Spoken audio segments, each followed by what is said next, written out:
the desert of the real.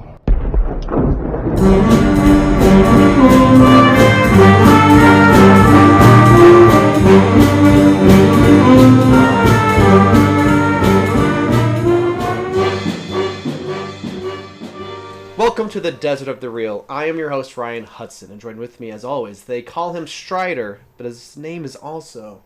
Jason Deeds, the king of the men. The Desert of the Real is a movie podcast where I forced Jason to watch big blockbuster movies. He's refused to watch because he didn't think they were worth his time. We are currently watching Lord of the Rings, and you heard that correctly, dear listener. Jason is not a fan of Lord of the Rings. And we will get into it a little bit. We talked about it in our first Hobbit episode, if you want to listen to that one.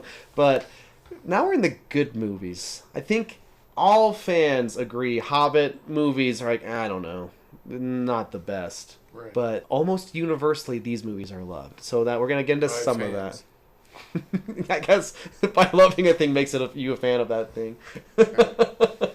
You're saying these movies are universally loved, as in everyone who's ever seen them loves them? I think you'd be hard-pressed to find someone who, like you, who just openly hates these movies. I don't openly hate these movies. I'm excited to dive into them. I don't think that they're magnificent, but... Well, we have a lot to discuss. Sure.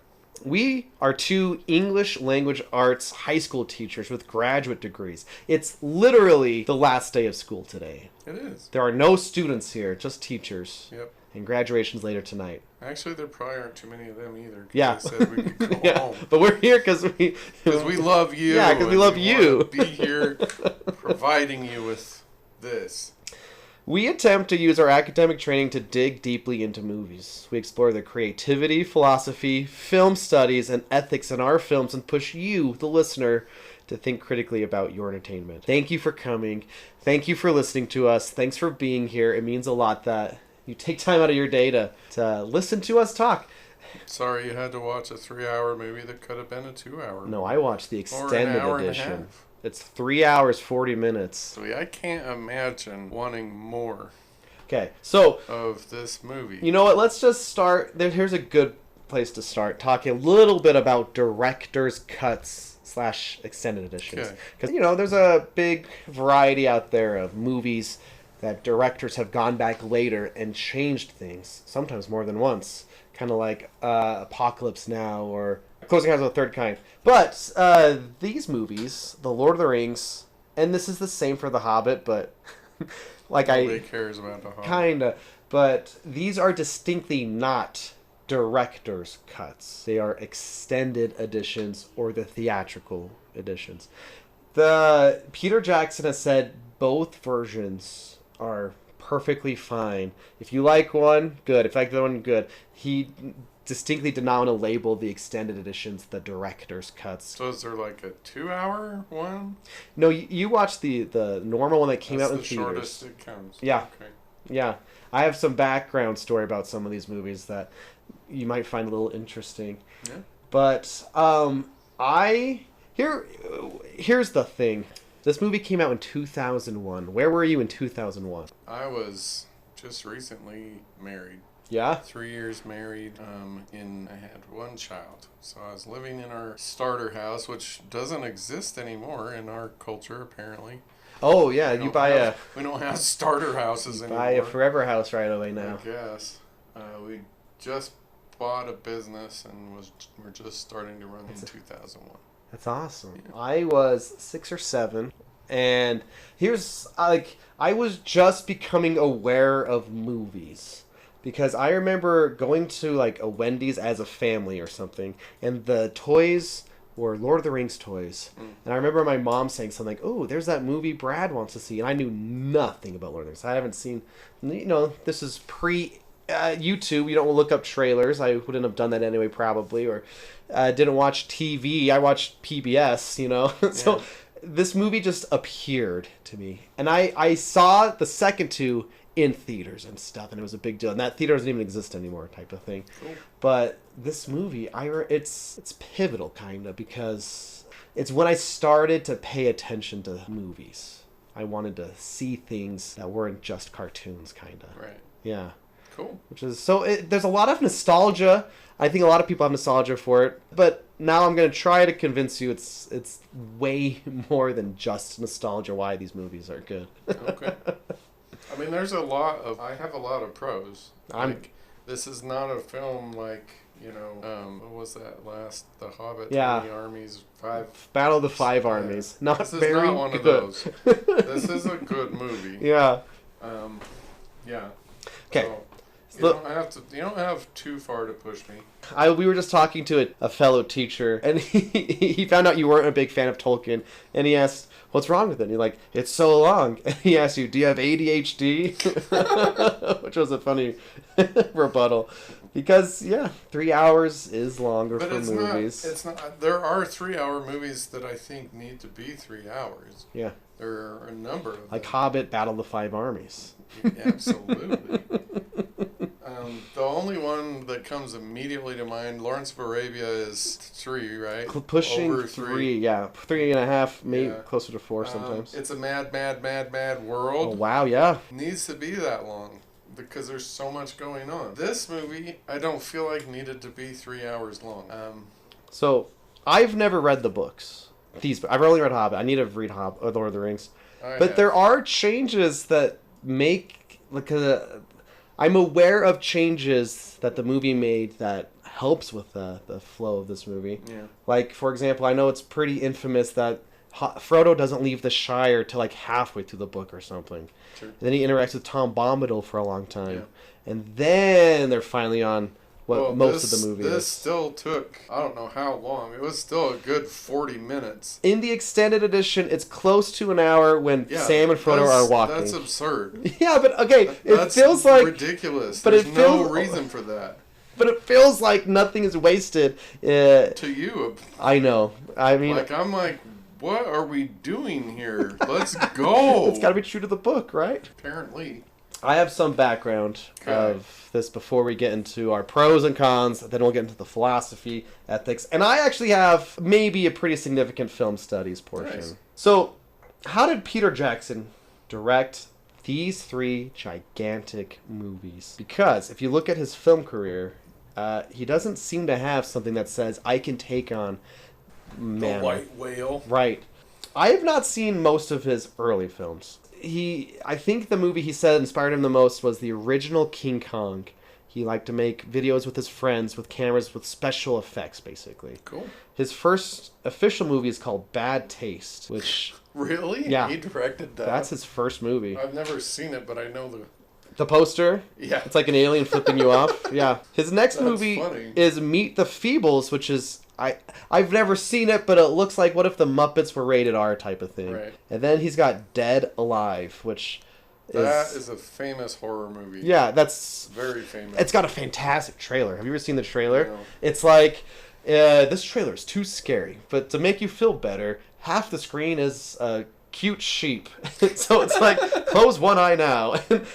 So it's like a sheep is over here, and the other side is like the movie and how violent it is and stuff, because there's a lot of like blood splatter and stuff. It's a funny trailer. Okay, I'll then have to watch it. But then he directs a movie called Heavenly Creatures. Never heard of it. Not only did he direct it, but he also wrote it. This is, I believe, Kate Winslet's first role. Yeah. And he gets an Oscar nom, and that's what kind of changes things. He has The Frighteners. So a lot of his films, he has just special effects. He was one of the founders of Weta Workshop. So we've talked a lot about Industrial Light and Magic for Star Wars. Weta is essentially the New Zealand version of that. And because now he has an Oscar nom, he's got a studio for making special effects, he kind of has some leeway. Can you give us another Oscar nomination type of thing? So Miramax, who... do you know anything about the Weinsteins? Anyway. Oh, yeah. Yeah. Anyway, a bad man, but he was famous for like being like, I guess, not borderline. He is unethical, but he knew how to get stuff done or money moved around to get movies made and stuff. Right. So even though he's a bad person, he was able to make certain movies happen type of thing. So he was the guy who eventually got the rights of the Tolkien film, basically. Because, there's some cartoon movies, animated movies. So the rights have been moved around a little bit here and there. But Peter Jackson, a huge fan of the Lord of the Rings books, he goes to Hollywood. He's talking to the Weinsteins and stuff about his movie. And they're like, you know what? Let's have it be one 90-minute movie. All 3 books. And there's I watched a video that summarized part of biography for Peter Jackson. They're saying one of the hobbits should die. We'll just squish these 2 elf places into one. Let's get rid of Helm's Deep entirely. All these things to make it a 90-minute movie. Wow. And Peter Jackson's you don't understand. These books, you cannot do that with Lord of the Rings. The Hobbit licensing rights were a little bit different, and that's why they weren't made till after, partially and stuff. But either way, Miramax gave them all this money to start production. So they were making costumes, they were making props, they were making sets for years. And then they're like, why are you wasting all our money? How come we're not getting our movie yet? And they essentially said, shop around to other studios, see if you can get a better deal. And that's when they gets to New Line Cinema. And they had their whole pitch down. And New Line Cinema was like, you know what's better? And $18, $27. Let's just make one movie per book. And so, and then those were the guys now that were funding the movie. All 3 of these movies were shot at the same time. It took about 2 years to make these 3 movies. So you have a famous complaint about sequels being unnecessary. And these are not sequels. These are not sequels, yeah. Because, anyway, but they were made together. All the actors lived in New Zealand for all of this filming.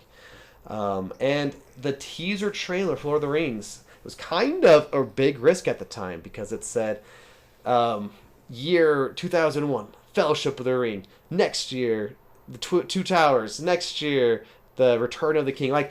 Pitching 3 movies on one trailer was crazy. It kind of still would be crazy. Because you just don't know. You just don't know. Yeah. But the thing is, they put all the money into making 3 at the same time. We were getting them no matter what type of thing. So Peter Jackson, this is his, what I say, is his 5th or 6th movie. And he's getting all of that, basically. All the keys to the kingdom to make a gigantic franchise. An epic. Yeah. And, anyway. So one of the things that makes this movie unique is literally how much prep time they had to make the stuff. You were being callous in a previous episode, making the chainmail doesn't mean it's good. Well, it kind of does, in the fact that I don't know any other movies that has the time and the resources to give us that as an option, basically. Even the Marvel movies, or whatever is big right now, they're not having years to make stuff. Right. So it does make a difference, I would argue. Right, I'm sure. It's just not. It's not because they did it. You're right. It's great, like you were implying. I just see, because they're the special features, it's famous for having hours and hours and hours of special features, behind the scenes. You just make me tired when you say stuff. I literally get clips of it on TikTok or whatever, and there's some guy, he's I was making King Theoden's costume, and I was able to put all the storytelling in his designs, what this symbol means. I'm yeah, look at all this detail, all this love that went into the Lord of the Rings. Yeah. And you can definitely see that. That's one of the pros that I have down is this is obviously a labor of love. Mm-hmm. So, yeah. Well, that's enough talking from me. Oh, is it? Yeah, let's get into, your thoughts, your pros. The ring itself is great. How they handle the ring and the power of the ring and the seduction of the ring is very well done. The soundtrack is fantastic. But the music, it's the music is so good. It makes it other movies that are also famous. Where's the music? You know, what are they doing over there? It's beautiful. That's something I wanted to point out that wouldn't have made sense without watching these ones. Is there's a scene in the first Hobbit movie. When Thorin Oakenshield is stepping off the burning tree and about to face the White Orc type of thing, Yeah. And they're playing music from Lord of the Rings fans are familiar with, but it's the Ringwraith's theme or leitmotif. It's the Nazgul's theme. So it's like thematically that doesn't even make sense, because when we watch these films, music is just so tied to specific characters or ideas or things. Yeah, I think of all the movies that we've watched for this podcast, this and I guess the two following, the music plays the most integral part in the storytelling itself. Yeah, So, like when Frodo and really Sam good. are talking at the end and you hear the Shire theme, Yeah. it like gets you kind of emotional because... Well, it gets you kind of emotional, I guess. For breathing human beings, it would, I guess. I'm just a dead guy. Yeah, like we already mentioned, like all of the costuming, like they're very individual, which is, I mean, if you think of the scope of what they did, that's really pretty incredible. That all of the costumes, all of the chain mail or all the whatever is individual. It's not a CGI thing, cookie cutter thing. It's not a mass produced thing. You can tell that. Yeah. So, I mean, that just in and of itself is pretty amazing. Okay, so there are a couple of scenes that I was like, wow, that is awesome. Yeah? Yeah, so the one guy that says you do not just walk into Boromir. Yeah. fighting with arrows in him, that scene was just gave me chills. How just the determination, how he captured the I am going to defend no matter what, was just, yeah, that was so well done. So I found an article that said why Boromir is the best member of the Fellowship. And I actually have a quote I wanted to read from it. Yeah. Because when you're little, or you're watching it little, and you're not able to understand subtext or nuance, you're just like, yeah, Boromir, he's a bad guy. He turned out to be a bad guy, you know? He tried to take the ring. He's way more complicated than I was able to understand when I was little when this came out. Because, you know, he wants the ring. Well, all the people are drawn to the ring because it's powerful. It's like the embodiment of evil. It's tempting him. But, like, he hypothetically wants it for a good reason. Right. You know? I'm quoting from that article that's saying he was the best member. It says, Boromir is totally what medieval theologians would call a virtuous pagan. This person started to see Boromir as a more modern version of the tragic hero archetype who is consumed by pride and greed, but ends up redeeming himself in the end through death. He is a glowing example of the rich intertextuality of J.R.R. Tolkien's fantasy epic, their film adaptation, and how these works are in conversation with older myths, legends, and stories. How it kind of like uses familiar archetypes, but transcends book and film type of thing. Yeah. Because Aragorn's all good, basically. The ranger guy? Yeah, right. Okay. And Boromir, kind of as his foil, serves as like the person who's similar. Like his dad is the steward of Gondor and stuff. Yeah. He's kind of royalty, but like he gives into that temptation, or he's more willing to like let it affect him. Yeah. I think it's at least my read of him, and I think he is the best character in what we watched. Like my read of him is he genuinely wants to help his people. Yeah. The end. I didn't read him as I want power. I guess. Yeah, I don't see that either. That's not what I mean, I think. Oh, okay. Yeah, I read it as he's defended or supported or whatever his people for so long. He's out of ideas, out of, power or whatever to make any significant change, and then the ring shows up. Yeah. And I mean, as an educator who frequently goes to bat for things that I believe in, I could easily identify with Boromir. Yeah. Like if I were offered, here is this ring that can fix all of the problems in education, it might corrupt you and whatever. Like, yeah. I mean, I don't know that I would be tempted, but I can see the temptation. So yeah, I really liked the character of Boromir more than any of the others. Right. Well, the rest of them are kind of dumb, but okay, calm down. Something I actually noticed. They're kind of shallow. How about that? Or kind of one-dimensional. I think there's an argument for a couple of them, but not all of them. There's a line I never really paid attention to until this viewing. Because when they go to Galadriel, and like he tells Aragorn that he could hear her talking to him in his mind, and he's like troubled. It's like he can't even sleep, and he says it's because Galadriel told him there is hope, and like that's what upset him. And it's kind of like he's been living without hope for so long. Yeah. Being told there is hope is what troubled him. Right. For whatever reason, that first connected with this watch because how nuanced he is. She wasn't like scolding him or whatever because of his thoughts about using the ring for good. He was struggling with this idea, having hope.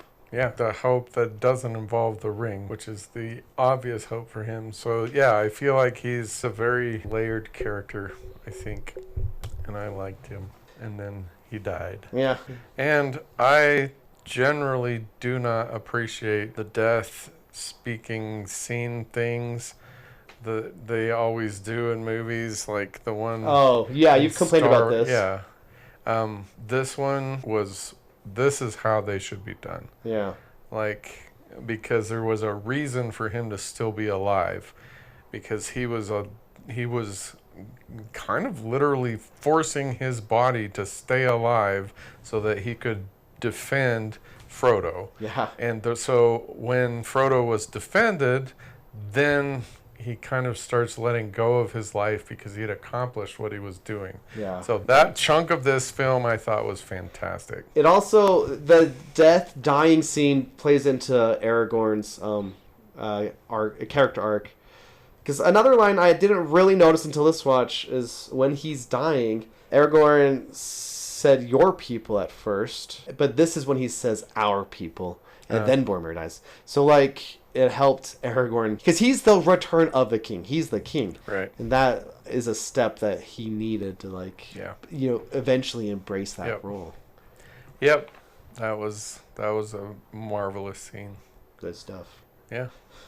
I really appreciated the lack of absurd, stupid crap. Any examples or what? Of the lack of them? Or like what are you? Well, we had a whole episode about all the absurd, stupid crap in whatever Five Army movie. Okay. So I really appreciated that. Almost everything. There was one moment where like the stairs were falling or something, and they tilted it just right. No, that's good. Well, okay, right, right. And so I was like, okay, fine, because that was the only moment in the whole movie where I was like, okay, that's kind of stupid. Everything else made sense. It worked. It was logical, I guess, since I'm the logic guy. Yeah. So, thumbs up there. Good job. The pacing in this movie compared to the other three that we watched is much better. Yeah. But I just, again, I felt like the movie was on like 0.75 speed or something. Like, we just go. But that's apparently just me because everyone else just thinks it's great. Yeah, a lot of people like to watch the extra hour. Yeah, I can't even imagine wanting to do that. That's okay. Let alone doing it. Another scene that I thought was fantastically done is when they're at the round table or whatever they're at in the Council of Elrond? Elven dwarf thing. Yeah, the Council of Elrond. That scene worked very, very well. Yeah. Because that's, like I said earlier, about how Jackson teaches us the power of the ring. Yeah. That was in that. That was perfect. And then just watching Frodo watch them, and he's like, oh, I desperately want to go home. I just want to be done. And then watching him realize I can't be done because if I'm done, all of my friends, this is all going to fall apart. And so, like, him hobbiting up and saying, I will do it, even though I don't want to. And I think my favorite part of this movie is that recurring theme. Like the theme of this has to be done. I can do it, therefore I will do it. Yeah. I think that is missing in a lot of film, but I think it's missing in a lot of life. I was talking to my son a couple of days ago about college, and he thinks it's a scam and whatever, and just that attitude that it's a scam, therefore I'm not going to do it, regardless of whatever, is prevalent. It's hard. It has to be done. Like there's not a whole lot of other options. Yeah. You either you have to get some sort of training in order to be successful. But this generation seems to not understand that. It's hard, it sucks. Maybe it's, a bankrupt system, whatever. But currently there is no other way. Yeah. And so we just have to do it. And so that happens multiple times with multiple characters. Like Gandalf in his Balrog scene. Yeah. Like, I'm the only one that can do this. It has to be done. Right. I'm going to do it. That's a good connection. And so, yeah, I love that theme. I think that's a powerful theme. Well, okay, because there are two lines from this movie that I think connect with that idea. Yeah. One I didn't notice, once again, I guess I'm just watching with podcaster eyes now. Yeah. But there's a line that Elrond says when they're about to head off out of Rivendell. This is the Fellowship of the Ring. No oath or bond is laid to go further than you will. Meaning, at any point, they could just leave or go back home. Right. Any of them. Yep. But, spoiler, none do. Like, they all take it to the end, basically. Yeah. None of them give up or stop. I just think that's interesting that there's that line that points that out. You didn't sign anything. You're not making an oath. You're just agreeing to help right now. Yep. And I think that connects with that idea. Like, Yeah. do what you need to do. And then there's probably my favorite line from the movie. You probably even maybe you wrote this one down because it's one of the best lines in the entire, all of them. Yeah. Frodo's talking with Gandalf. He just noticed golems following them in the cave, basically. And it's like, oh, it's a pity that Bilbo didn't kill him. It's a pity that stayed Bilbo's hand. Yeah. And now, with the power of prequels, we watch that first. And Gandalf says, many that live deserve death, and many that die deserve life. Do not be too eager to deal out death and judgment. Which is a great line. Yeah. But then, Frodo, he's like thinking about I've never had to make choices like this before. This is all too hard. Right. And we're only in the middle of the first movie, basically. He's like, I wish this never happened to me. I wish the ring never came to me. And then Gandalf says this, so do all who live to see such times, but that is not for them to decide. All we have to decide is what to do with the time that is given to us. And that is the most human thing ever. I think everyone thinks that at one point. Like, why is this happening to me? Or why do I have to go through this?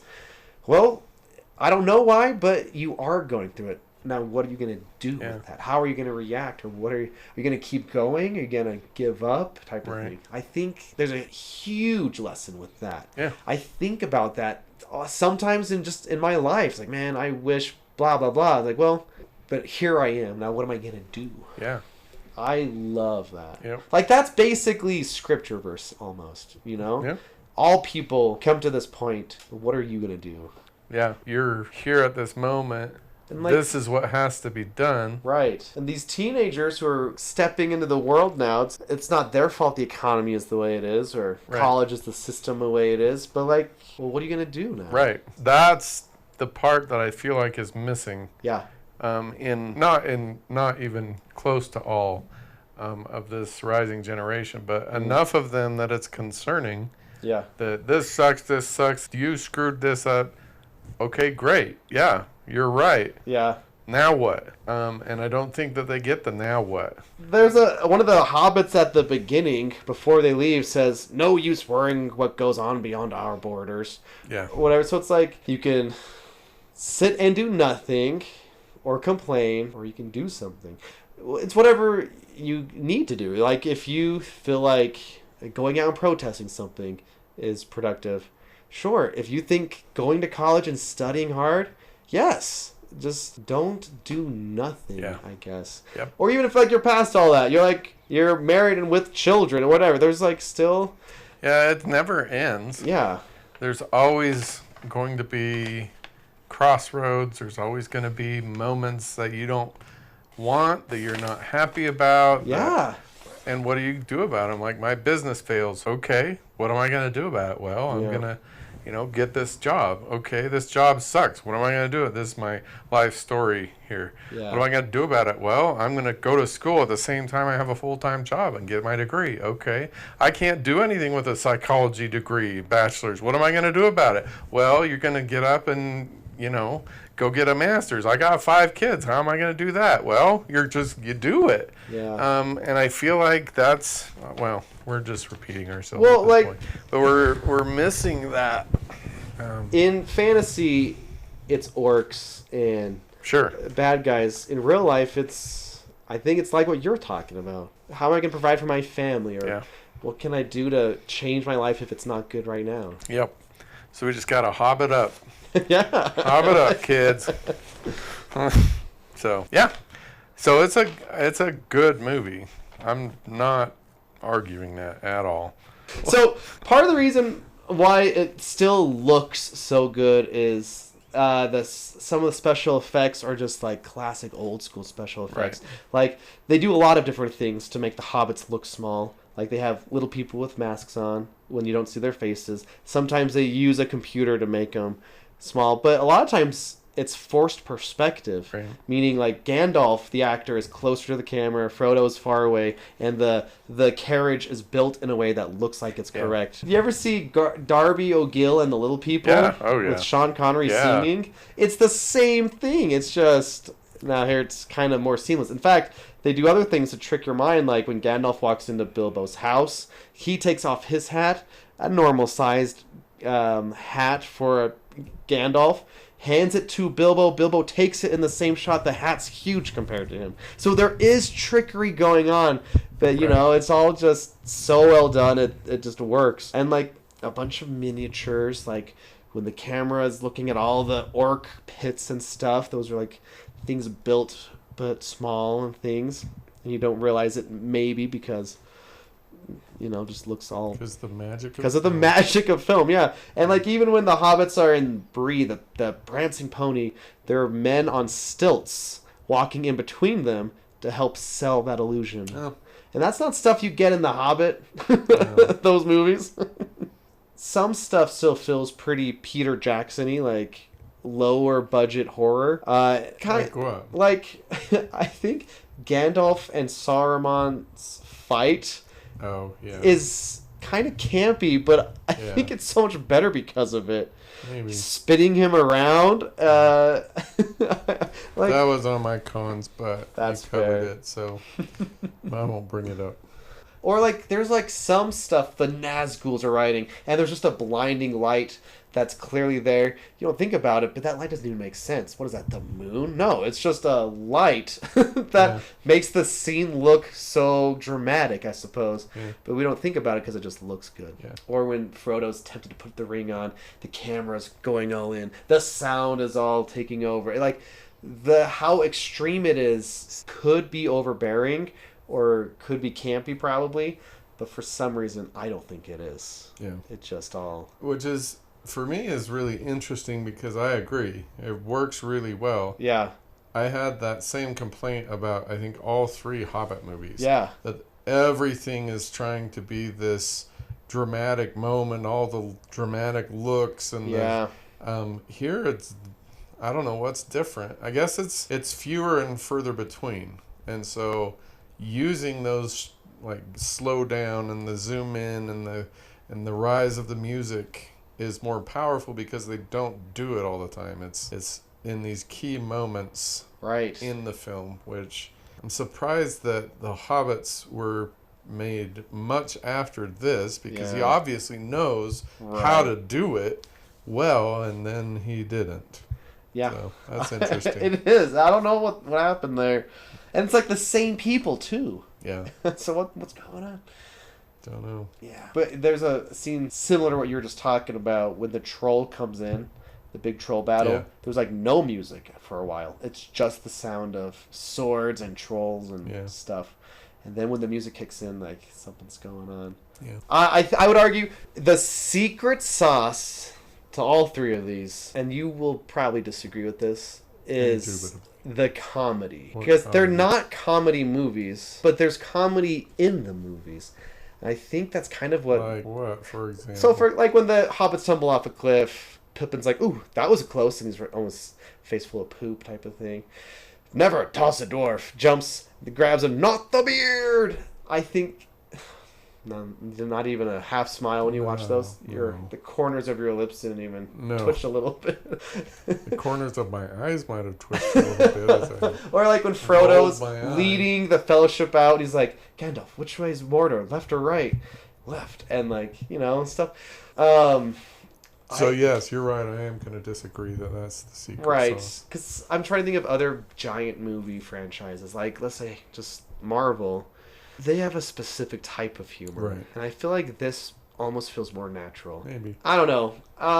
I just think the biggest comparison to this franchise that we've had recently, like a franchise adults can enjoy, like the richness of it all, and also young, maybe even kids could even watch, is maybe Dune. And you haven't seen those movies, but I think the same idea, like especially in Dune 2, there's just some jokes sprinkled here and there. It just makes it feel more alive, I suppose.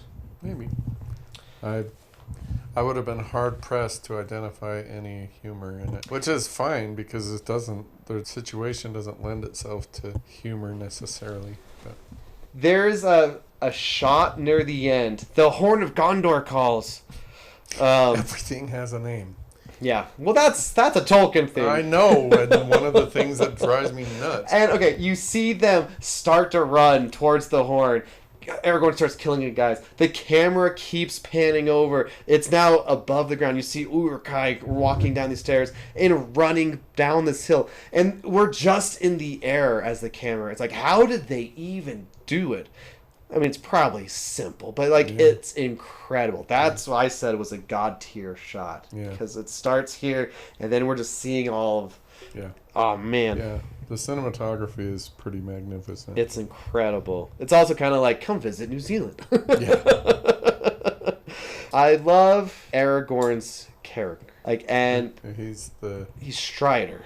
He's kind of one-dimensional to me. But I strongly disagree that Aragorn's one-dimensional. And I think knowing the next two movies helps me see it now. But here's the thing. What we know from just this movie, he knows what Frodo has immediately. Sure. And he's never tempted to take it. Right. Which sets him apart from people like Boromir, who are good people, but... the thing is, Aragorn won't take the ring. He won't even attempt to take the ring, even though Frodo offered it to him. Right. And he, closes his hand and stuff. But Aragorn's also dealing with his lineage, his heritage. He's supposed to be king. He's just off doing whatever, being a ranger in the woods. There's a famous phrase, absolute power corrupts absolutely. I think there's enough people who are good. In fact, Galadriel even kind of admits it. Give me the ring and I'll be like a new queen, know? We don't know what would happen with Aragorn, but he is supposed to have power, as it is, to be king. But he chooses to step away from that, but he's trying to hide from his fate, essentially. Right. He's hiding from what other people want or expect from him. And he looks at the sword, the famous sword that cut off Sauron's hand, basically. It's supposed to be his sword, and he puts it down. And in the book, apparently he gets that sword at that point, but I think it's much more powerful. He doesn't have it. He's still choosing to step away. And Arwen, who's the lead singer of Aerosmith, that's his daughter in real life. Oh, really? Yeah. Anyway, Steven Tyler's daughter. That's Liv. Yeah, Liv Tyler. Wow. Aragorn she must look a lot like her mom, because Steven Tyler's butt ugly. The choice to rise above all of his fathers is what she says to him. He's hiding from the failures that came before him against his will, kind of what we've already talked about, but he needs to make the choice himself to rise above his lineage, rise above his name. To his name? Yeah, exactly. Be better than what's his face that cut off Sauron's fingers. But I don't feel like he does in this movie at all. I don't feel like he moves in that direction. He starts, I'm just my guy running away. He ends that way, with possible exception of his conversation with Boromir. I mean, that's a big part of it. I think because we've seen him multiple times now doing.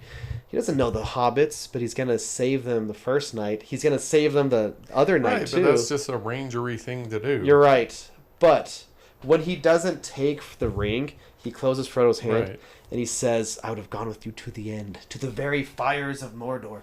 Because he would have. He would have seen the thing to the end. Sure. But he is letting Frodo and Sam get away. It's like, let's go hunt orc. Man, there's so many good lines in this movie. But the thing is, that's not what he's supposed to be doing. Yeah. He's not supposed to be going on these quests with one person. He's supposed to be leading all of the men, right? He's the king. Right. And so, but I think he's stepping away from being by himself. I guess. Yeah. Okay. I mean, we'll see where it goes. I'm sure he has a great character arc. I just think didn't see much of it here. A lot there already to kind of prove that he's one of the coolest guys ever. Yeah. I would say he doesn't have much of an arc. Neither does Gandalf. Neither does the Gandalf dies. That's pretty dwarf big arc. guy. Okay. Yeah, Gimli. The dwarf guy doesn't do anything. Gimli, the Legolas, pretty one-dimensional in this movie. Everyone else. Yeah. The only people that change are Frodo and Boromir, I would say. But I agree, but I'm also. There'll be more changes as we go on, obviously. So that's one of the main reasons I would be hesitant to say this is a great movie, because all of the people that we're introduced to don't do anything in terms of evolution or growth or change, with the exception of, like I said, Frodo and Boromir. It's a beautiful movie. It's got magnificent cinematography, great music, really impressive acting. But yeah, it's too long. It's long, but and there's not much change. So anyhow, sorry. No, it's all good. I only have 2 more short pros, I think. Okay. I love how Gandalf loses patience with Pippin even before he knocks the thing over in the well. It's like they're at the door. Gandalf, I forget what Pippin even says, but Gandalf's like, I'll use your head as a ram. It's like, yes. And I just like how Frodo, just the idea of Frodo being, like, we've already mentioned to some degree, other people would be corrupted by the ring. Right. And Frodo is being affected by the ring. Right. But it's his job. He's the ring bearer. Right. No one else is going to bear the ring for him because it's his job. Yep. Other people can help him, but he has to do it. Right. And I think that ties back again to the theme that both of us were talking about. Like, I don't believe in fate, but I do believe that given our specific, we've talked about this a lot, but given our specific set of talents and abilities and whatever, there are things that only we can do. Yeah. Like in my classroom, I'm the guy that needs to do those things. In your classroom, you're the guy. There's no one else. So we have to rise up. We have to do that. And so that's why I think, and we've also talked about this a lot, we have to know who we are at a deep level so that we can know, okay, I have these weaknesses. I have these strengths. Yeah. I need to, minimize my weaknesses and use my strengths to make my sphere of influence a better place. Yeah. And I think we see that a lot in this movie, and probably in the coming 2 movies. Yeah. What can a hobbit do, really? Not a whole lot. Nothing, but no one thinks they can do anything, right, But in Frodo's case, he can do one thing. Yeah. And that's it, basically. Yeah. But he rises to it, and he does it. And the whole Middle Earth hinges on this one hobbit that really can't do anything. Yeah. Doing that one thing that he can do. Right. And I think that's true in every individual's life. There is that one thing or those few things that we can do, we gotta do them. We can't pass those off. We can't say someone else will pick it up later. I feel like if everyone did what they can do, the world changes. Yeah, and so famously, this movie or series gets used for the hero's journey. How do I understand the hero's journey? The character starts somewhere, goes on an adventure, and changes.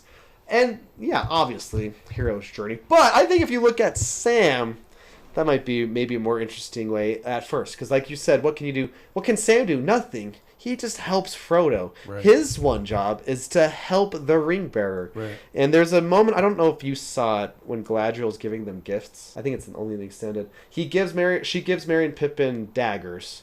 Then she gives Sam a rope, the finest elven rope. And Sam literally says, like, can I fancy one of those daggers?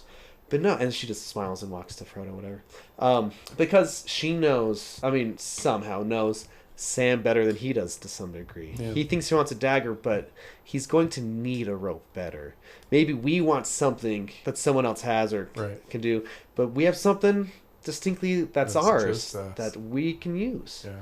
And you'll see by the end, Sam has a strong arc. Here it's probably not a lot, but as far as until the very end, it's like, Sam, I'm going to Mordor alone. Of course you are, and I'm coming with you.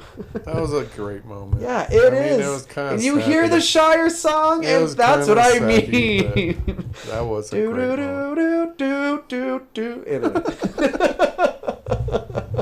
All right, enough of this. All right. Prose crap. Let's get into. I'm just saying, be like Sam. Anyway, keep going. Okay. So there's really just general things. We've already talked about two of them. The lack of character arcs. Everything is very long. All of the scenes are long. Like a good example is the battle with the cave troll. That was absurd in its length. And like, how many arrows did Legolas shoot into his head? You can't focus on the arrow thing. How many into his brain? I don't know. I don't know either. Some bounced off. But, like, it's absurd that it's, like, that scene's got to be 15 minutes long, that they're just all beating on this cave troll. There's no way. Yeah. I don't care what kind of form of life you are. Anyhow, but that's just an example. Feel bad for the troll?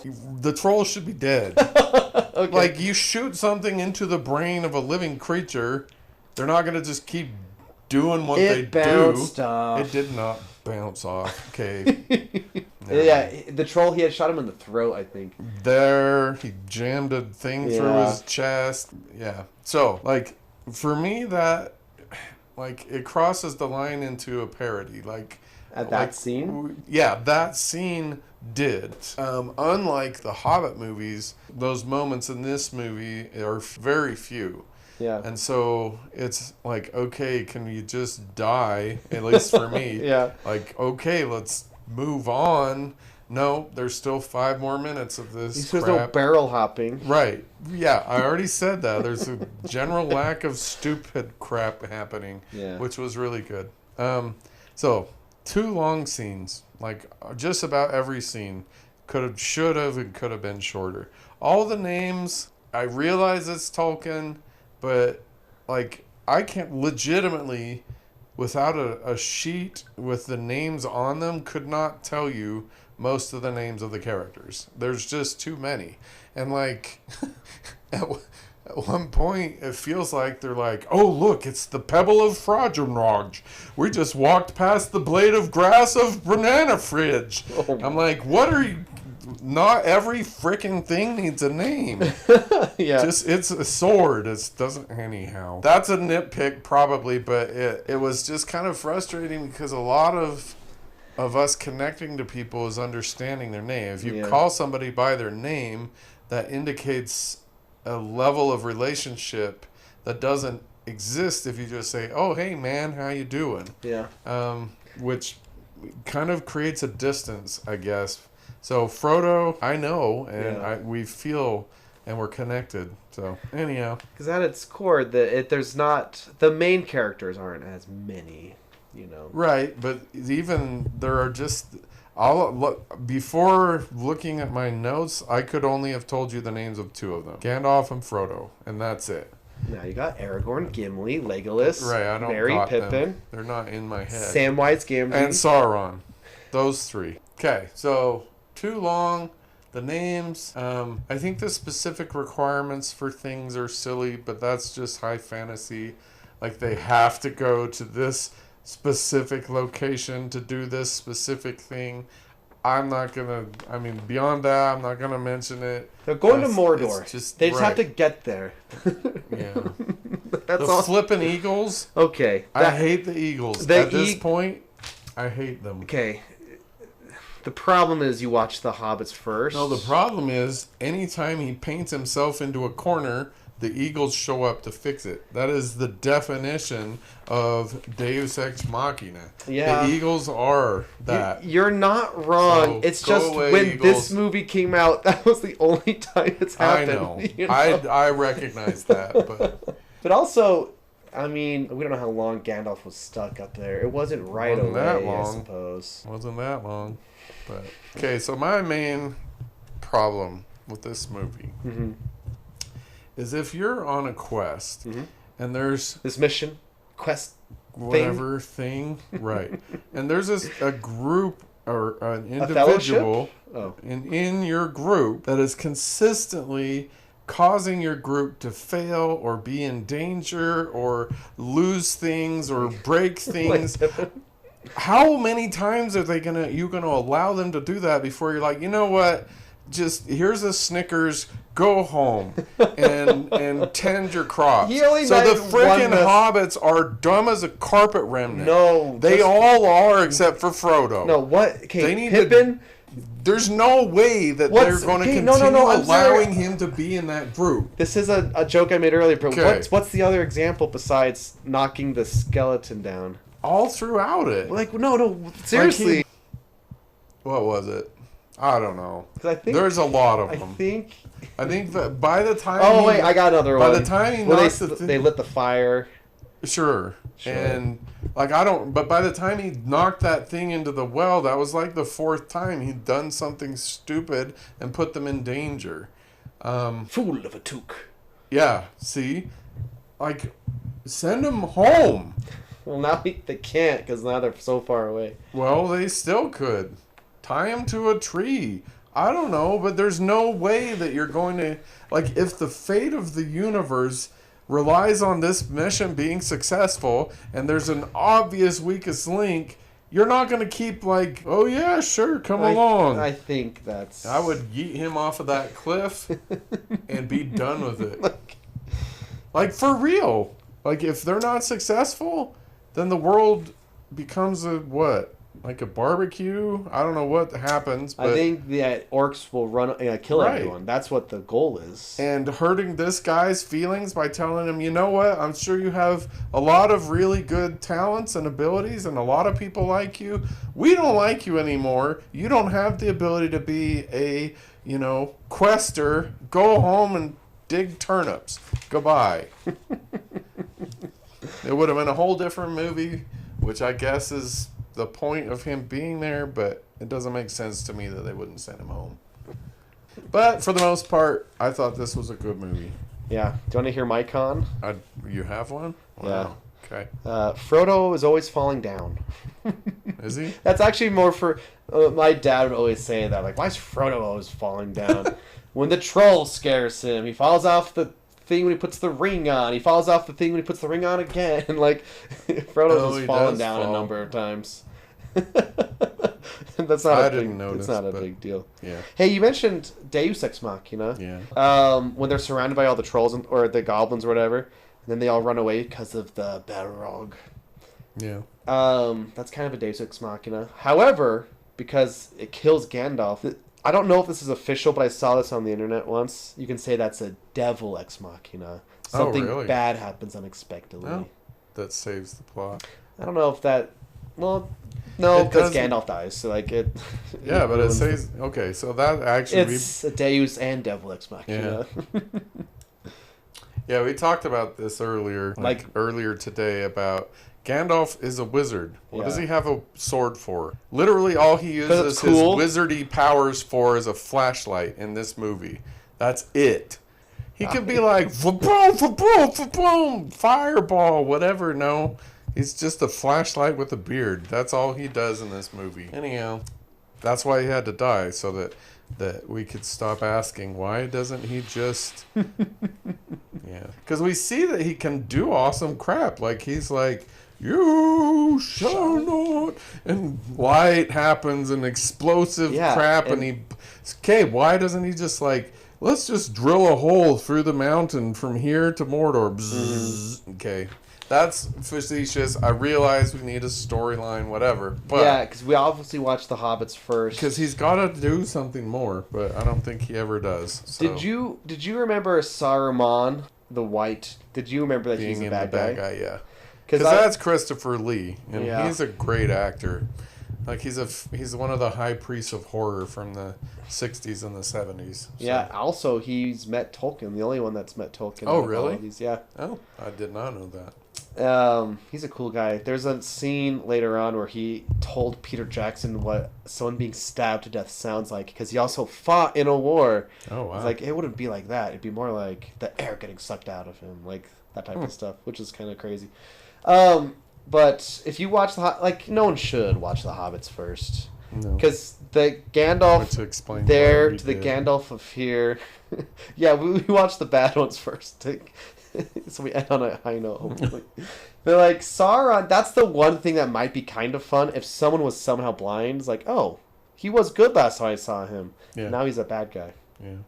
Anyway, I think it's kind of interesting how they explain it. He's like, oh, well, Sauron's gonna win. I'm gonna team up with him. Right. And then I think it's Gandalf who says, and he does not share power. And I think the real life connection to that idea is people will do bad things or do things for, I guess, the promise of getting some sort of power or money or something. Right. It's like, yeah, but the thing or business or whatever you're doing that for isn't going to share that with you. Yeah. You just think that you're going to get benefits. Yeah. Anyway. Cool. So philosophy. This is actually much richer than the Hobbits. So, Yeah. like, I already knew that this was going to be a better film than the Hobbit going in, Like- because it can't be as famous as it is and be as bad as the Hobbits. Yeah. So, but like philosophically, it's much richer. We've already talked about like the if you can and need to, you should. Yeah. But this has a couple of other things. We've already mentioned, like right at the start, Frodo's like to Gandalf, he's like, "Here, take the ring," and Gandalf says, "Don't tempt me, Frodo. I would use it to do good, but." Yeah. And then the Elf Queen Galadriel. with that scene, which I actually thought was better done in The Hobbit, when she goes, Whoa, hot take. when she like does her sending back of Sauron. It looked a lot better in The Hobbit. That's but fair. yeah, same thing here. So one of the key questions in philosophy is, do the ends justify the means? And we see a lot of different ways of looking at that in this movie. So like just the ring itself. What would you do with the ring? And would using the evil ring justify it? And there's another thing, the crystal ball thing. Those things are evil things. But if I need to pull up my nerd Oh, glasses, do your nerd. arguably they're not evil, but like Gandalf says, they're not all accounted for. Like they're made to talk long distances or whatever. Okay. But because Sauron has one, he can do evil through it. Oh, so that's okay. why you can't trust them and Okay. stuff. You Yeah. know? But But it yeah. But the question is still open. Like, if he had given the ring to Boromir, Yeah. and he had used it to, lift or help or unite his people, but in doing so, he sacrifices himself, or in doing so, maybe he becomes a tyrant or whatever, do the ends, lifting an entire race, justify the means? Or Galadriel, like, it would be better. The world would be better, but and so I think the message of this movie is, even if some good would come from it, we have to stay away from using the means evil, for the lack of a better word, evil means to accomplish good. Yeah. So this movie's answer to that philosophical question, do the ends justify the means, is no. The ends do not justify the means, because the means themselves will taint the end that comes out. Do you agree with that? I don't know. That's a good question. Do I agree with that? Do you? Well, the specific thing about this movie and The Ring, and Gandalf says this, because it's kind of like, what are the ring's powers? Well, technically, besides make you live longer, turn you invisible, like those are the two little things it does. Technically, the ring can't do anything for you. The ring just needs to get back to Sauron. Tempts you. Yeah, it just makes you think. It makes you think really? you I can do didn't know anything. I watched a video about this. Like, what are the ring's powers? Anyone who has it feels good. It feels good to have the ring. But the ring's one and only goal is to get back to Sauron. Oh, I didn't realize that at all. People I can use this ring for powers. Yeah, maybe, but all the rings it controls are already ring wraiths or dead for the dwarves, or I don't think it affects the elves. But that's the weird, nerdy, tricky answer for this specific example. It's because I feel like I can use it. Kinda, but the ring really only works for one and one person only type of thing. Is that an important plot point? No, in fact, it's kind of not specifically laid out. Yeah, I until you said that, I had no idea. I looked up a video. That's how not clear it's laid out in the movies. So, for your question, though, which has nothing to do with the ring or anything, like if this thing that could bring evil, but it can bring some good, it's kind of like Thanos in a way. Yeah. Thanos is like, let me just kill half the people so the other half can have more space. Exactly and like that. Yeah. So while you're thinking, my answer is no. Yeah. Also, I agree with this movie. Because if you take evil or bad or selfish means to getting to a good end, the end itself is going to be tainted, and like it can't, in the fullest sense, can't be a good thing because of how we got to it. Yeah. So that would be my answer. I think I agree with you. Yeah. So good job, Tolkien. Because there's one of the older cartoons, Sam imagines him holding the ring and making all these beautiful trees and food and stuff. Let me make the world look beautiful. So I was like, what can the ring do? It can't do that. It makes you think you can, though. Right. So, but I think that's kind of true with your answer. I think let's just say just money. The ring is just wealth. I think money will corrupt people. Well, yeah. You can do good with it. Oh, maybe that's a bad example. Maybe I don't even know what I'm talking about. No, I think it's a fantastic example. If we think of the great fortunes, well, I don't know if they all were, but I'm going to generalize and say they were all built on misery. Yeah. The robber baron's fortune was built on the deaths of untold numbers of Chinese workers, for example, in the case of the railroads. Yeah. And then more recently, I don't know what backroom stuff people like Steve Jobs or Elon Musk or whatever have done, but it seems to me to be the pattern that the love of money requires or taints or does something to us that we can't just get it through good means or moral means or ethical means. Not saying that Elon Musk or Trump or whatever, anyone, say whatever. I'm just saying that does seem to be the pattern for the love of money. I wonder if it actually is a good metaphor, because if you think about the ring, people are probably why don't you use the ring to help us, help me? And people look at crazy wealthy people. How come you're not using your money to help me? Yeah. So I think that is kind of a good metaphor. Yeah, that is a good one. Cool. Yeah. Philosophically, this movie is really interesting in terms of optimism versus pessimism versus realism. Yeah. There are specific characters that represent each of those different worldviews, and it's interesting to watch how the optimism, how the pessimism, and how the realism impact the end result of what's happening. So I think Frodo is a realist. He recognizes the dangers, the sacrifices, the whatevers. Yeah, that really sucks. but he also recognizes that this needs to happen. It needs to be done. I am the one that needs to do it, kind of thing. Yeah. And then the optimists are the moron hobbit. Merry and Pippin. Great. Those morons. And we can see, you know, the optimism is dumb, you know, leads to tragedy and death and horror. They're also like, Frodo needs to leave. Let's distract the Uruk-hai. They've got a purpose. Okay. I don't think all optimists are stupid. You're an optimist. I'm a realist. No. I'm a hardcore You'll realist. ask Dietz, like, hey, how's your day going? And he's like, the best day ever. It is. See? That's what That's an not optimist. an optimist. That's a realist. It's no, a statement of fact. But you're such an optimist. You think it's a realist. Anyhow, what the heck? We're learning about you today. I think how you see I am yourself. not an optimist. Yes, I recognize that there are things that are not going to happen, things that suck, things that whatever. You're doing it optimistically. Okay. Anyhow. Okay. Whatever. Let's move on. So you have a big. Okay.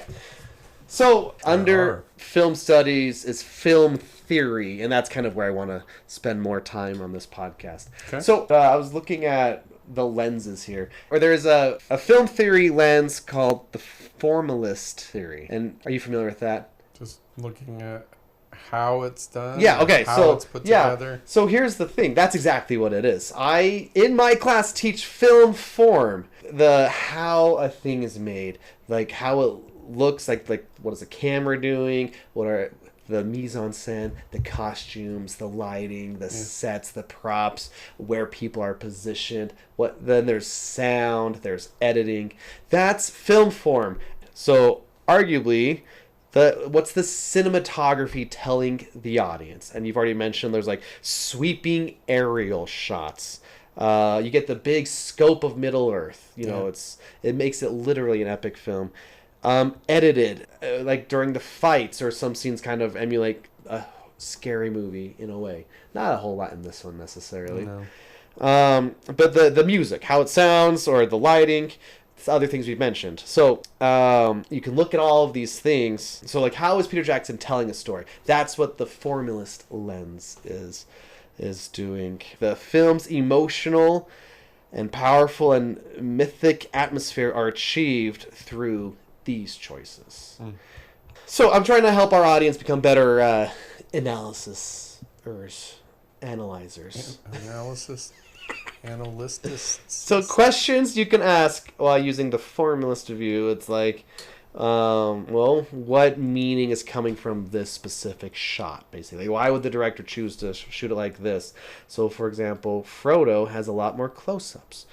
How the music plays when Frodo is on screen, type of thing. That you're just using tools to help you come to meaning, because all analyzing is looking at a thing and asking why. How the film crafts its emotional narrative power is formalist lens. But I know what you're thinking. Isn't this just structural lens too? Yeah. I know about structuralism and post-structuralism. Well, so if formalism is like how it's made, structuralism is like, well, how does it connect to larger systems of myths or belief, archetypes, and the hero's journey type of thing? So they sound similar when you maybe briefly skim through them, but distinctly different. Right. But formalism with film is literally just 5 things if you break it down. And this is how I teach it. It's the cinematography, it's the mise-en-scène, it's the editing, it's the music and sound, and it's the acting, the performance. That's all the stuff we get. And you find meaning from film, from like the story, like the plot, the film form, and the themes. Those things together equal meaning.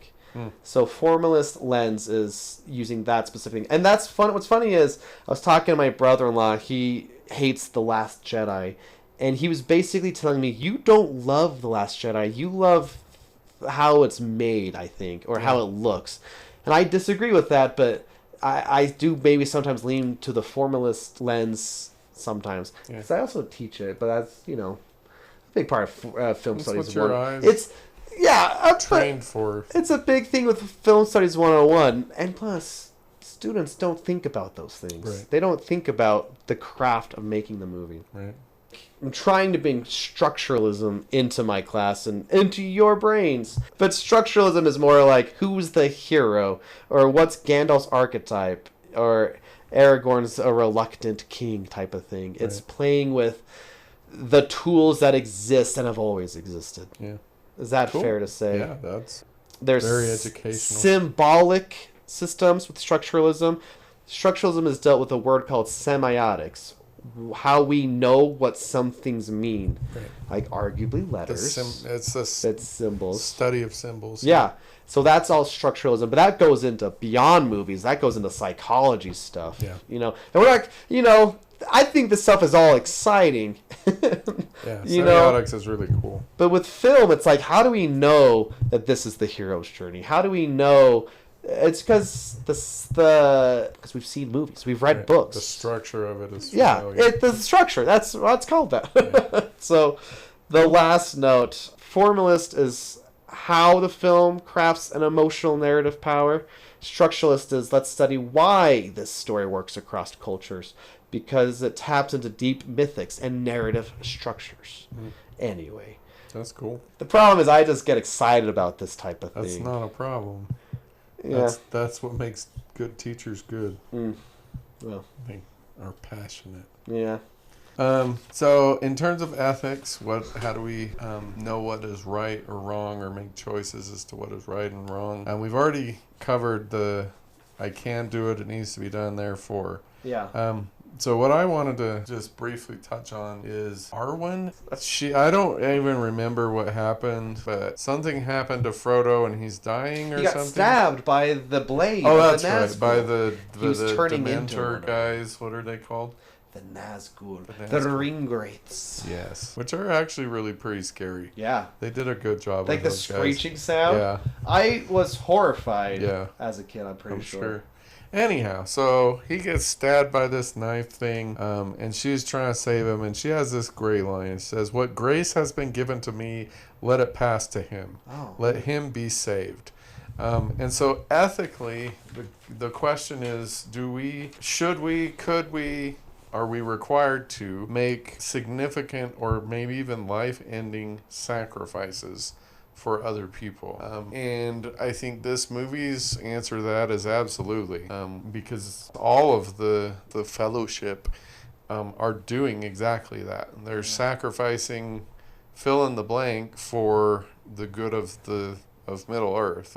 But like her part in all of this is very minimal. Like, she doesn't have a lot to give, doesn't have a lot to do in terms of the plot of this. Yeah. But she's willing to give everything. Yeah. Like to Frodo's life, but then also her eternal life to be with Aragorn. Yeah, too. that made no sense to me at all. Why that happened, or have they been dating for a long time, or? It's implied that he grew up with elves. Oh, okay, great. That makes a little more sense. I'm not just like you've known him for three scenes now. This is not the first time they've met. Okay, great. Anyhow, I lost it. Giving up your life. Yeah, so that's another, like, an ethical question that we have to deal with.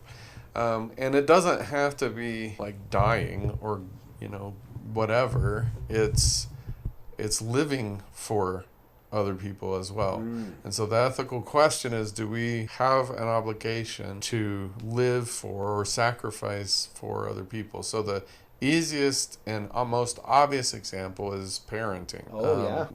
Do we, if we bring a child into this world, do we have the responsibility, the obligation, the right to do everything that child needs in order to be successful growing up on the one end of the spectrum? Or having performed the act, is that the end of our obligation on the other end of the spectrum?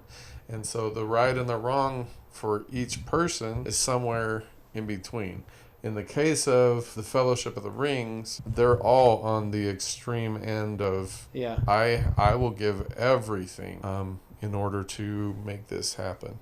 But there are a lot of professions that are in the same ethical spectrum, like teaching. Since we're both Yeah. teachers, we have people in, that we know in this building that are on the extreme end of this spectrum. They would do anything for Yeah. their kids. It's crazy that we're probably thinking of the same person, yeah, too. we are. Yeah. Probably. And they would spend their money and extra time and all of this just so that their kids can have a great experience, so their kids can learn and grow and actually be changed. Yeah. And then at the other end of the spectrum, everyone's had a teacher that's just there collecting a paycheck. They don't care about you. They don't care about their subject. They're just, Yeah. I'm here, you're here. We're required by law to do this thing. Yeah. Let's just do it and get it over with. But I think there's that in a lot of professions, not just teaching. I imagine there's firemen that are like that. I imagine there are, and even I'm trying to think of movies where ordinary people do whatever ordinary thing they do extraordinarily and change. I don't know, like a garbage man that leaves flowers or whatever, or whistles or says hi or whatever. I feel like, again, no matter what your sphere of influence is and no matter what your talent set is, there's a way for us to make the world a better place, to sacrifice for the good of others. Me personally, do I think that we should? Yeah, absolutely. If you can, and it doesn't end your ability to do it again later, I think there's why would you not? Yeah. But I think, again, our world is such that we've become incredibly self-centered, rather than other-centered or service-centered or love-centered. Yeah. Which I think is a problem and becoming an increasingly large problem. Yeah. In our society. So the Fellowship of the Ring says, we should not be afraid to sacrifice for other people. So I don't know. What do you think? I agree. I wonder though, is it possible to sacrifice too much? Yeah, absolutely it is.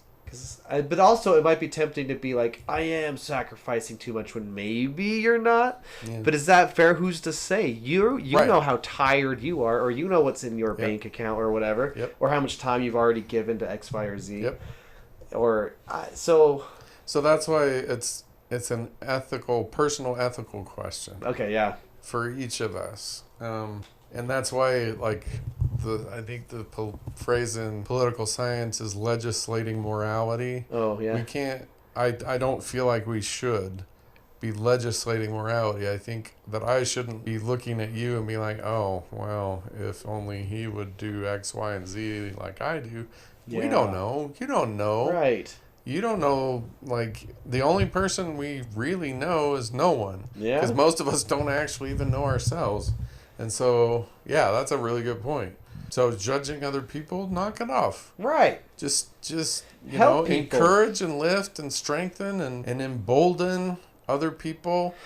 Stop tearing people down and just be the best that we can be. See, because I'm thinking specifically with teaching, it's kind of easy to find ways to help or to, but other people or other professions, you could even make goals about one person a day, or go out of your way to do at least this little thing. Yeah. I worry about, because this happens to my wife, people notice that and then kind of abuse it, or they could abuse it. Right. My wife, she has a problem saying no, for one thing, but also she just is willing to go oftentimes above and beyond for people. Sure. And there's some that kind of take advantage of that sometimes. Yeah. Which is why, again, this is a personal ethical question. So if that's a perfect example. If we're feeling guilty because we're not or whatever, we need to be examining. Is that because I'm not doing what I could be doing, or is that something else? Yeah. My wife was the same way for a long time. Mm-hmm. Just whatever people needed, and it can burn you out. Which is why at the start of this section I said I personally think that we should be making those sacrifices unless those sacrifices diminish or prevent us from being able to make those sacrifices in the future.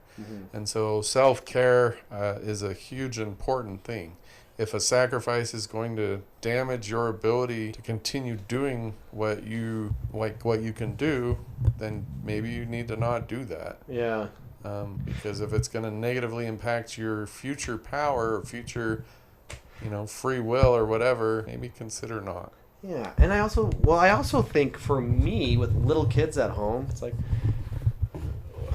what will take me away from family time? Right. I think about that sometimes. I think about that a lot. Like even like the other extra stuff I do at the high school for the esports, it's like, yeah, but every night I'm here with these kids, which is fun and good, I'm away from my wife at dinner time and bedtime, you know? So yeah, and that's another individual ethical choice.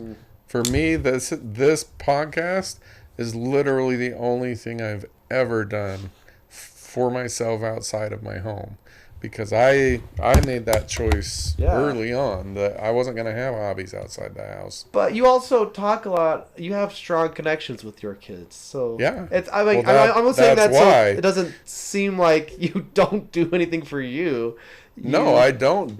No, I take care of myself, but me taking care of myself because I'm introverted is much easier to do in the home with my family. I don't need to be out jumping off cliffs and whatever other people do. But again, that's just me. That's my thinking, my ethical choice.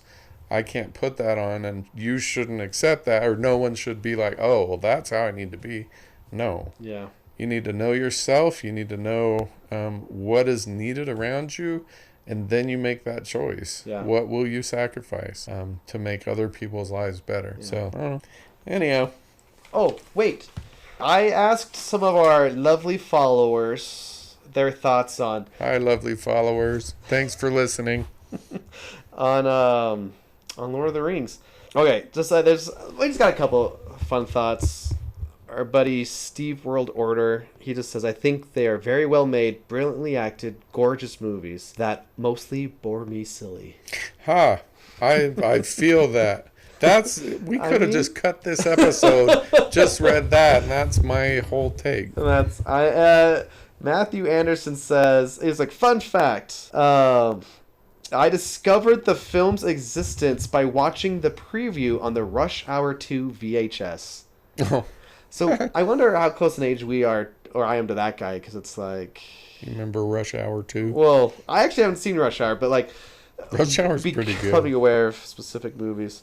And then the last one, which I think is really cool, Betsy Gorham said, just the very general, these extremely male-centric movies were written by women. And that's pretty cool. Like Peter Jackson, he does help write, but he has a writing partner. She wrote, I think, all of them. Oh, wow. Like adapted, we should say adapted. Right. There's a lot of actually Tolkien words and sentences in these movies, specifically like taken from the books and stuff. Right. But yeah, I wonder, maybe we'll do a feminist lens next time, because I think, like she said, it's interesting that there's only like one or two females. Well, I mean, given the source material. Right, that's also like things were different back in the 40s. Yeah, you could say. You could say that.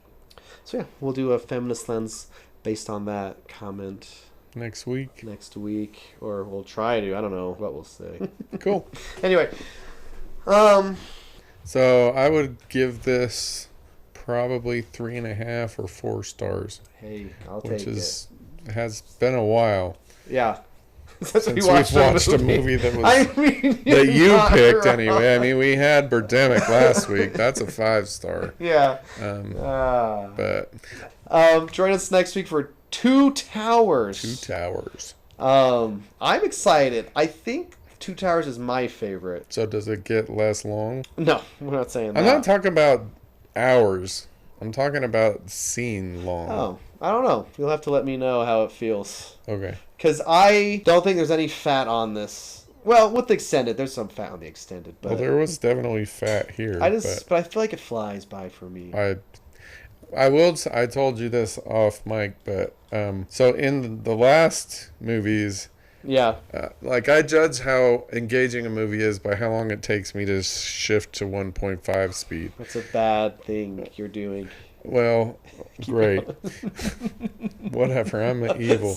That's an ethical judgment that you're making. Yeah. Anyhow, so this movie took almost 2 hours, which is, if it were, the length that it should have been, I would have made it to the end of the movie no problem. So that's kind of how I gauge it. With the Five Armies, it took 10 minutes maybe. Yeah. Well, so I think this movie is a much better movie. Fellowship, we start with a fellowship, but it ends with scattered. Like, Frodo and Sam are going over here now. Gandalf's dead. Gimli, Legolas, and Aragorn are chasing after the other hobbits who were kidnapped. And so it's like, they're all falling apart. It's kind of fun to... So it will be interesting to see how much more successful Frodo will be without... Yeah. What's the dumb hobbit's name? Sam? Oh, with Pippin. No, Pippin's the one that's causing all the trouble. Without Pippin kicking crap and stumbling over crap and but I thought of another one. What? In the beer hall or whatever it is. Oh, He's the you're one right. that's like, I forgot. Oh, my second cousin's name is Vlit and whatever. I'm like, Baggins? Frodo stupid. Baggins. Yeah. He would have been yeeted a long time ago. I don't know what it is, but I feel like a lot of modern movies don't have instantly quotable lines. And maybe it's because I've seen it a lot, or it gets memed a lot, maybe, but Just like, so many of them. do not take me for some conjurer of cheap tricks. Stuff. It just... Fly, you fools. Fly, you fools. That was a good line. Let's hunt orc. There's just so That was nuts. I ain't been dropping no eaves, sir. I promise. I don't remember that one. For Samwise, have you been eavesdropping? I've been dropping no eaves, sir. I promise. That's the line. Oh my! Don't roll your eyes. That's roll my good. eyes. Okay, and I think I've realized we are never going to agree on what makes a good line. I think I've realized that at this point. All right, we love you. Yeah, thank you for listening. Continue to think critically. Enjoy, I guess, Tolkien if you can. Enjoy summer break if that's you. Yeah, or if it's not you. Okay, we love you. We love you. Bye. Bye.